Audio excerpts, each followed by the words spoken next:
Hello and welcome to Through the Mist with me, your host, Owen. This is a Void University podcast where we look at the law and try to understand how it all works. In this episode, we'll be looking at the Court of the Dead.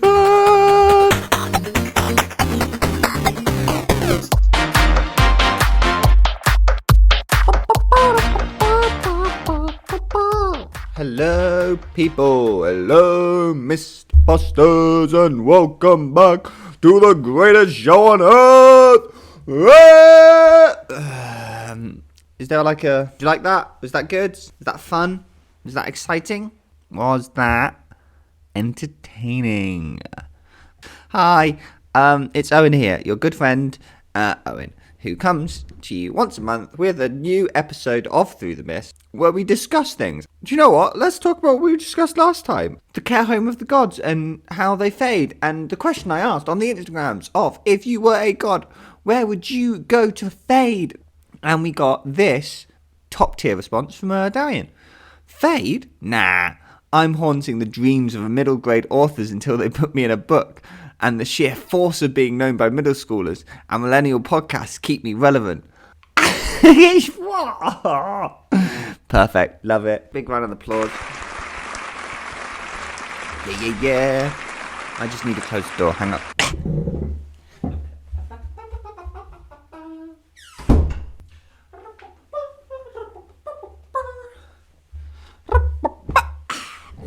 You won't be able to hear the echoes. I know that, but I can, and it's annoying. 10 out of 10 response there.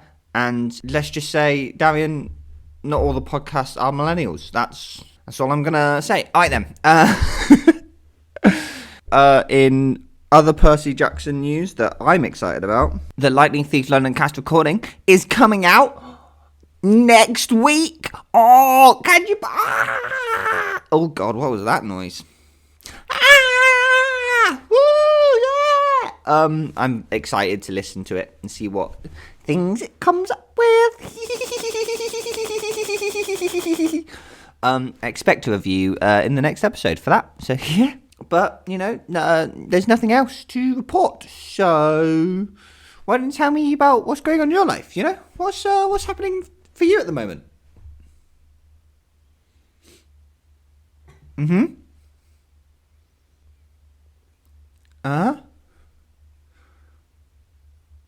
Understood.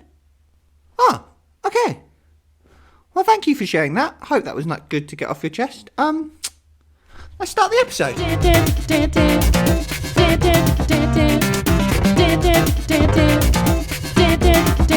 The Court of the Dead. That is what we're looking at today.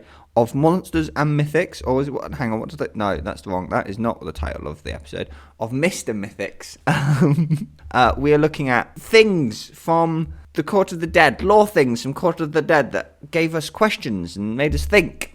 First of all, we're going to look at god lore stuff. There's a couple of god lore things that we're going to look into. First of all, the Cocoa Puffs. They are minor gods. Can you believe it? And then we also got this area to look into requested by Haley Demers. Terminus saying that Lavinia is a level 6 minor god. There are levels? That's how I read that.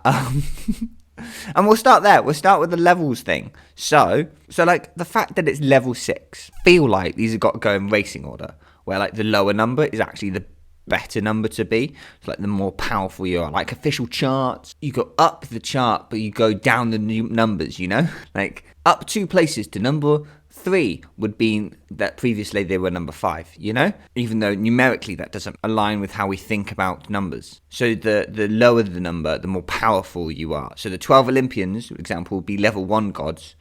And then, I don't know, like the Muses are like level 4 or something. I don't know, I just feel like the Muses should be higher than Laverna. You know, it just feels like that should be the case. I have no way of saying that for true. And yes, I am going on that this is a real thing and not just a random thing that Terminus has made up. And he like decides where because then he would put himself as a level 1 god, you know. But like Terminus really has got to be like a level 3 or 2 or something at best, you know, absolute best. And you could also like now put in like a way of defining what a minor god is, and like because you could have like the major gods that aren't the 12 Olympians being like level 2s, level 2s and 3s, and then like anything less than a level 3 is a true minor god, you know? Like that would feel complete in my eyes. But the Cocoa Puffs being minor gods. So, with the Cacodemons being gods themselves, we must consult the classification of mythical things and see if we can work them in. I'm just going to assume you've listened to episode 52, so if you haven't, you're going to have to go listen back to that one for the rest of this episode to make sense. I reference it a few times. So, due to the nature of a Cacodemon, they're defo part of the physical class, which in turn means that they must go under the immortal phylum, you know? It's just where they must live, which is how I've named it. It makes it weird now that, like, to think that the Cacodemons made from Nico's emotions could theoretically, maybe, I don't know, live longer than Nico, you know? It's a weird thought. However, I was thinking about this. They all jump into Nico, because that whole becoming part of someone else, and like that's part of like the spiritual. That's why I created the spiritual class, was to fit all those guys into. But I do feel like physical class is where they should live. They just have this. They are just Cacodemons. It's just part of their personality. They can jump into the person that created their emotions, I guess. They were part of him once, you know? So if we keep on going down the immortal route, we've got the 2 orders, which I've already created, and they definitely feed into the tide order. Like, they are a particular emotion. They are tied to this emotion. Like, it's clear. From here, we currently only have one family, and that is Fade. And we could create a new one for the Cacodemons, or we could say that actually Fade is the place where they live, because they will fade when Nico dies, which is, again, a thought. And like just like thinking about them a lot, and like the creation feels so different to what we perceive the other gods, but then again it's really not that different to how the other gods like creations occur. It's hard to like, unlike the actual classification of living things, the classification of mythical things allows for the species to transmute into from one branch of the tree to the other branch of the tree. So at the same time, I do believe that Cacodemons are immortal, so physical, immortal, tied. And then because I feel like it's chickening out if I create another family, I do think they can go under Fade, but it's one of those where we're not quite sure. These are the only examples of them we have, and they don't really know what they can do themselves. So there are questions about it. However, anything under the immortal class is kind of a god, because that's how that works. So then them being gods works. So yippee to that.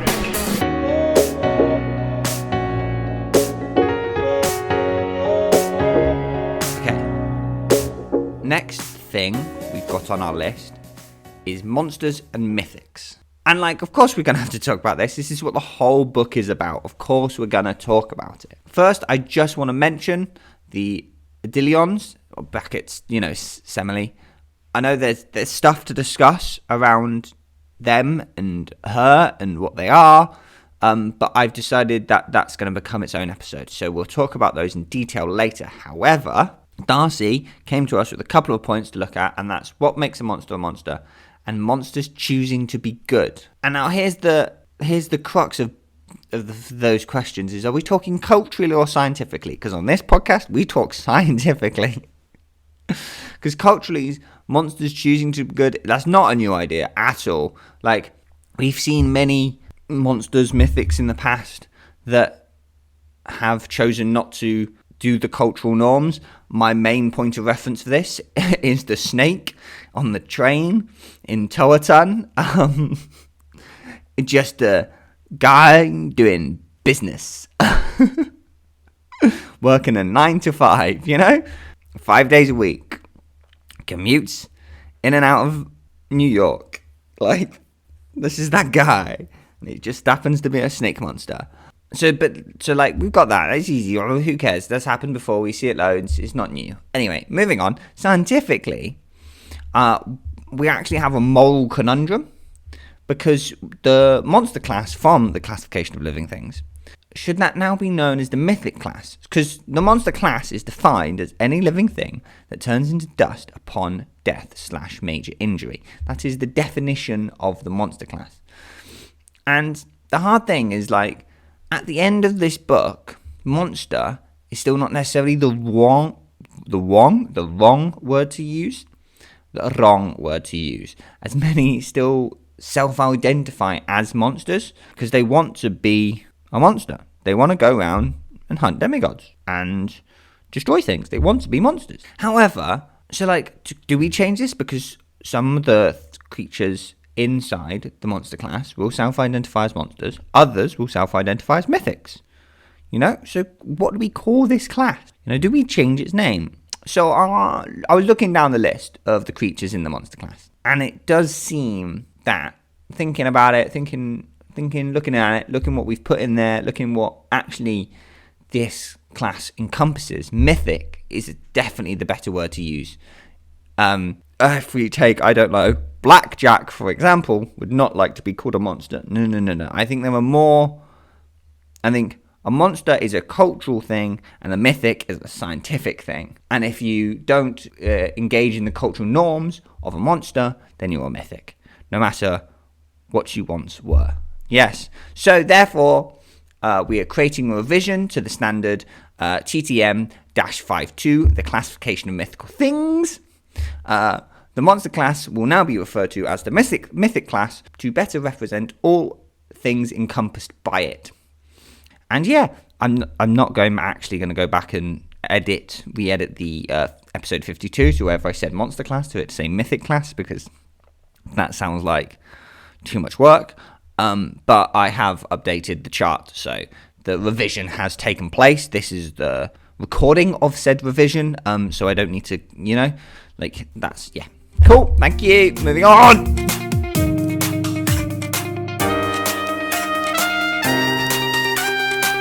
Moving on! Hestia. Now, Darian has requested that we look at Hestia and the kids, because as they say, Hestia has kids. I don't care that it is one line. And okay, so we'll have a quick peek. We'll have a quick peek at Hestia. Fine, we'll cover it off. But Darian, it's not that deep. Look, like, it's big news that she has kids. I will grant this, but it's not big news, because like, she's not the first virgin goddess to have children. Looking at you, Athena, thank you very much. And nor is she the first god to have children through non-standard biological ways. Looking at you, Apollo, thank you very much. And Athena, but I've already referenced Athena, so it's just like, I've got 2 bits of evidence to put forward rather than just one, so I win more. The more evidence we have to show that the thing is true, the more scientific we are. That is how science works, everybody. The more evidence that show the thing is true versus the thing is false, the better. So I've got 1 bit of evidence that shows virgin goddesses can have children, Athena. And we've got another bit of evidence to show that you don't need to have a child in a biological way, Apollo and Athena. But, it's fine. In a non-standard biological way. I know, the no DNA thing, which is my biggest gripe, I'm gonna be honest, but also kind of makes sense. But also I just magic in it, bruv. Now exactly what this means for the universe and what special connection must Hestia have with the mortal is currently unknown, and it should be left as such. That is a personal matter. We should not understand how that works. We only know how Athena's work because Annabeth, the daughter of Athena, told us, because obviously you're going to be like, as a daughter of Athena, you're going to be like, how the heck was I born to a virgin goddess? Oh, I sprouted out my mum's head. What? You're going to do that, okay? So just back off. Just back off is all I'm going to say. However, this does now mean the only main virgin goddess. I tried to search up virgin goddess. I'm presuming there's a relatively decent list, but Wikipedia only has 3, and I'm betting those 3 are only on Wikipedia because of Percy Jackson. But And also, it was the only source that actually had a page of just virgin goddesses. So, this is what we are. It does mean that out of the main virgin goddesses, basically the ones in Percy Jackson, only Artemis doesn't have biological children. But I have now decided she basically does have children because of the hunters, and they're basically just her adopted children. So, all the gods now have children. Yay. That's clapping. I'm clapping. I put in a sound effect so it doesn't sound so bad.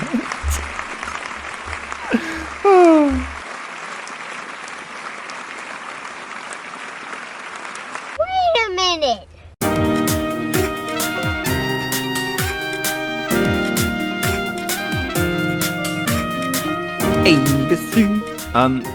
Iris's message bracelets. The message bracelets. So, the Romans have basically created Teams meetings using Iris messages and bracelets. So, how are these bracelets created? Like, what are they? Well, they actually tell us for once, which is huge news, considering normal behaviour from Rick. Thank you, Mark, for forcing him to do it. I don't know. I'm guessing here. I'm being silly is actually what I'm doing, but shh, don't tell anybody that. That's a secret. No one can know I'm being silly. So, quotes from the book. Each piece has an underlayer of imperial gold. I fire them in a kiln and then construct all of them into a mosaic of the goddess Iris, right?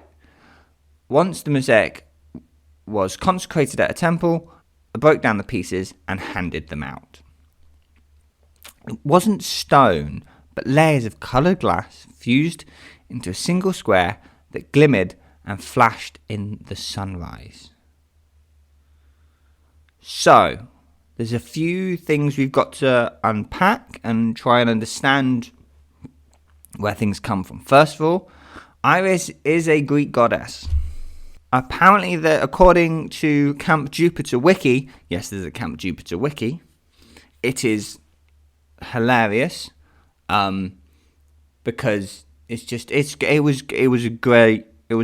was a funny find. It was a funny find because Iris's Roman counterpart has a page there, but the page is, I've forgotten the counterpart name. It begins with an A, but like there's nothing on her besides basically Camp Jupiter Wiki. But it's like, but known as Isis at the time. It's so good. It's so good, and then it just explains the meeting of in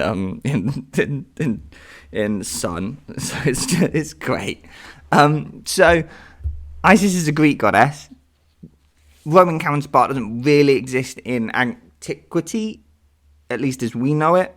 So unlikely that even if they did exist in Roman antiquity, they probably weren't a predominant figure. Otherwise, we would have more about them. This is kind of how this works. So the temple has to come from Jason's plan, right? Right? Like this temple did not exist until Jason died, and Apollo brought the little plan of Temple Hill, and for some reason, Jason created an Iris temple. Probably because he thought Iris messages were cool. And do you know what, Jason? You were right on that part, mate? You were correct. The Iris messages are cool. Secondly, the stones are made in a way to mimic a rainbow. Layers of coloured glass fused into a single square. So, rainbow is the separation of different colours of light. It's mimicking a rainbow. So there we go. That's the rainbow part of it sorted. Boom. Third is the payment, which Nico does question when it's all brought up. And I think the only thing that makes sense is the answer is kind of the imperial gold is the payment. When it's consecrated at the temple, they all become like linked, which allows for the group chat function. But that's like the payment to do group chats and have them all communicate as one. But the demigods also have to give up their imperial gold to make this, which we know is even more rare than celestial bronze. It's rare. And I guess this is what allows them to call third parties through it. Because if the only The only thing that bothers me about the payment is that Hazel called Nico. Hazel called Nico. It's the only thing that bothers me. Like, when they're in the Roman camp and they're all talking to each other through the voice chat function, I'm like, okay, that makes sense. That's all. They were consecrated as one mosaic and then broken up in pieces into the separate diaspora pieces afterwards. So then they can all communicate to each other. But Hazel could still communicate to Nico. So unless for that Hazel had to pay, that's the only time we see it used. Actually, does Nico uses it to call Dionysus, doesn't he? Oh, I forgot about that. Okay, hang on, give me a second. I need to go get the book and read a thing. Rotten Romans. Okay, mate, I really wish they had chapter titles. I miss chapter titles. They make finding bits of information easier, but I also lied. He doesn't use the bracelet to call Mr. D as separate. So we still don't know how they pay for the third-party calls. But I'm going to guess it's something to do with them giving up Imperial Gold. But that's the wish, anyway. Oh well. If you're interested, he carries a little crystal around, like Ganabeth carries the trapezium. It's not a trapezium. What are they called? I can't remember. But Annabeth carries one of those around. Nico carries a little crystal around because he's a crystal boy. I'm not laughing at the fact that he's a crystal boy, to be clear. I'm laughing at the fact of the way I said he's a crystal boy. He's a crystal boy.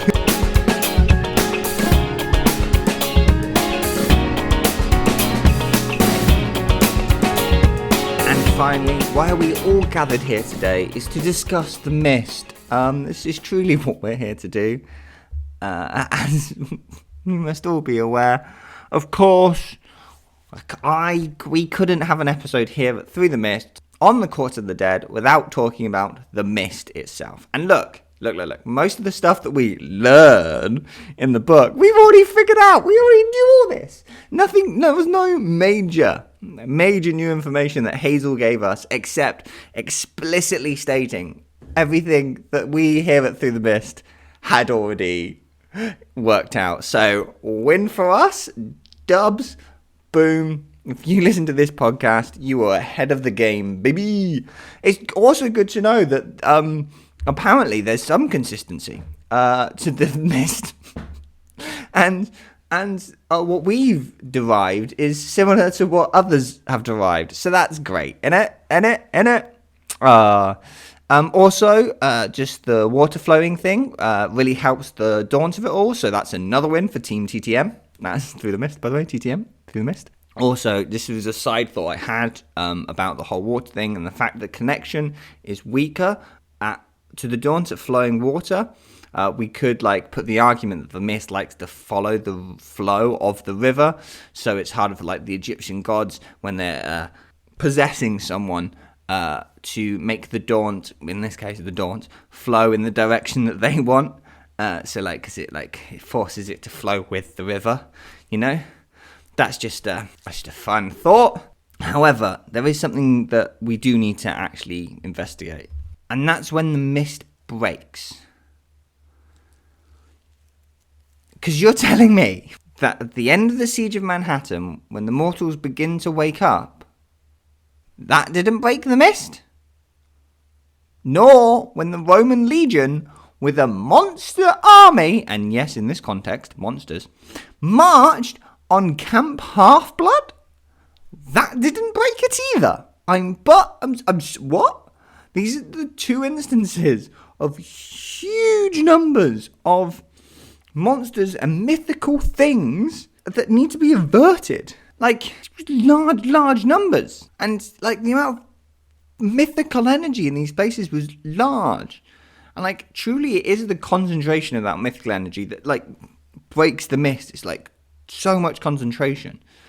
But what I'm guessing with these other two, so Camp Half-Blood, they didn't all arrive at once. The monster army was kind of drip-fed in, which means them getting to Camp Half-Blood Mist could deal with a lot easier. And then once outside Camp Half-Blood, well, Camp Half-Blood already has magical borders that makes mortals avoid it anyway.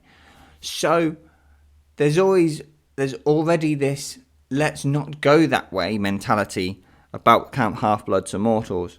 So to having that extend and maybe go a bit wider isn't quite such of a issue in, like, you know, that extension of like forcing the mortals to turn around, like we see early on when Hazel's in the park. You see early on that the mortals go, that's closed, let's go this way. And it's just because that's the bordered off area, the area that they wouldn't even be able to walk in, so they don't want to. And then Manhattan, well, that's where the Olympians already live, so the Mist has got to be reinforced in some way, surely, maybe. But Golden Gate Park, I guess the difference between those two and Golden Gate Park is that the Mist isn't, the place itself isn't used to dealing with that much mythical energy. And there was a lot of mythics there, like a lot of mythics. Like they're running out of air. There's so many mythics. Like the only reason Hazel's not getting crushed at the end is because she's got a big old bulky bull man behind her, holding everyone else back. Like there's a lot of it could have gone so much worse. When it broke, the panic should have been real. Like the amount of mythical magical protections there aren't exist. So the dam bursts. I think it's like I've been trying to like think of a good analogy to talk about this and how this works, and why it works in some places and it doesn't work in others. And I feel like the dam is a good way, because Hazel already talks about the Mist flowing like a river and like a fluid. Like a river because the fluid we're most familiar with is water, but air is also a fluid, so it flows. The Mist is a fluid. As a state of matter, the Mist is a fluid. There's a new thing we've just added to the lore list now. As a state of matter, the Mist is a fluid, so it flows. So what stops flow? Dams. When it has to cover up a mythical activity, it flows round that mythical activity, and it concentrates the Mist. Hazel talks about it like speeding up and more rapids appearing, and basically the energy getting so much that the system explodes effectively, which is another way to look at it. Is you've got a motor that's spinning, and if you give it too much power, if you put too much energy into that motor, the motor just explodes and the system fails. The other way of looking at it is that the amount of mist, the physical amount of mist that has to be there to protect the area, builds up, and it builds up behind like a dam, which is this mythical activity. You have to talk in metaphors here. And it builds up and it builds up and it builds up. And certain places are used to or have been reinforced by things. Either someone manipulating the mist itself, someone reinforcing the mist, and other such things. So it builds up, it builds up, it builds up, and all this tension builds up. And depending on where you are, the dam that's hot, that allows this stuff to stay here, allows the mist to do its job, is stronger and weaker depending on where you are. Exactly why that is, I'm yet to have worked out, but I think that you're seeing the flow. So, like, one of the only places, like, if they went and tried to did this at Mount Tam, for example, they would have had to catch so many more mythics. The concentration of mythics or mythical activity would have had to be so much greater, as it already is a place of magic. The mist is stronger there, either in, you can say it's more viscous, so it flows heavier, so that when it gets more energy, it takes more energy to get it moving to the point where it will break it. I think actually, I'm going to scrap my dam idea and go back to the motor idea. I think it's the nicest idea, is that the motor has much more resistance to its spin. So it takes more power to get it to the speed at which it breaks. I'm planning all that out as I say it. I've got this one line in my thing that's like the dam bursts and breaks, which I was trying to get to. But I think the motor idea actually is a much better analogy of like every zone, every area has a different, the mist flows with a different viscosity. Why the viscosity changes? I don't know. But it means that when you put more energy into the system, energy being the mist doing its job of hiding the mythical world to an extreme, then the more this power the more it moves through this system, the more energy given to this system, it reaches its terminal breaking velocity. And depending on where you are, if you're on Mount Tam, that velocity, that the system is so much more viscous that the amount of energy you have to push into that system to get the mist to flow through that system at a speed that it breaks is much greater than is at Golden Gate Park. So it breaks and it bursts because so much energy is having to be put through the system that it explodes. You put too much energy into the system, it breaks. And I think this works as an idea. It's now in book form, so therefore it is law. It doesn't matter what anyone else says. If it's written in contribution with Rick, because Mark, if you wrote a book on your own, I may or may not count it, but because you're writing with Rick, it counts. It's set in this universe. It is law because it's in book. This is how law works in these books. It doesn't matter what anyone else says. If it's written in book, it is law. So the mist has to break, and the reason it breaks here, but not at Manhattan, not at Camp Half-Blood, is because the viscosity of the mist in those places is so much greater that the amount of energy you have to put in to get to the same speed of mist flow is a lot higher, so you can have more mythical activity around it. But you know what? A secondary thought I had about the mist is that it's crazy that when the mist breaks, that's the version of the universe that Rachel sees. You know? Like, her whole life, and Rachel just sees that version of the universe. Because, like, the mist is even doing small things to give Asterion makeup. Like, even with all that power and all that viscosity, it's still giving Asterion makeup to Hazel. Like, it's still not showing the true version of Asterion to Hazel. I like how it doesn't, like, the mist doesn't, like, focus and go, I need to cover up this big thing, so I'm going to start doing. It's not conscious like that. It just it does the thing constantly. And Rachel is the most powerful seer in the whole of the Voidenverse. So until I'm proven otherwise, the version of the universe we see when the mist breaks is the version of the universe that Rachel has seen her whole life. Like, and no sort of mist magic will ever affect her. Like, and I think this is I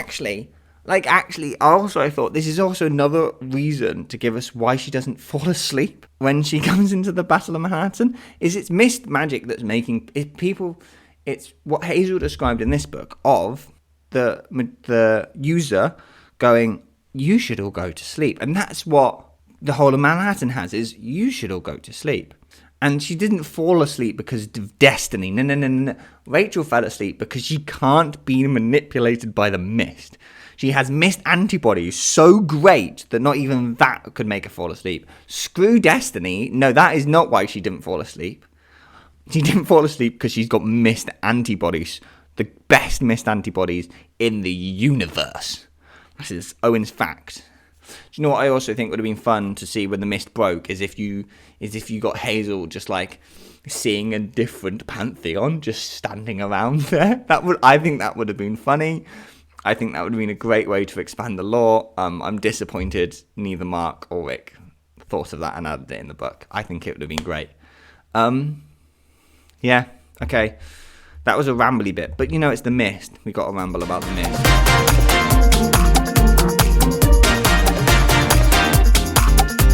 Thank you for indulging this theory. If you have any comments on this theory or theories of your own that you want me to discuss, you can email them through to brew.t.mist@gmail.com. You can follow the Instagrams and the threads at _mist. Make sure to follow the podcast, like the podcast, subscribe to the podcast, do whatever you have to do to help get the podcast out there.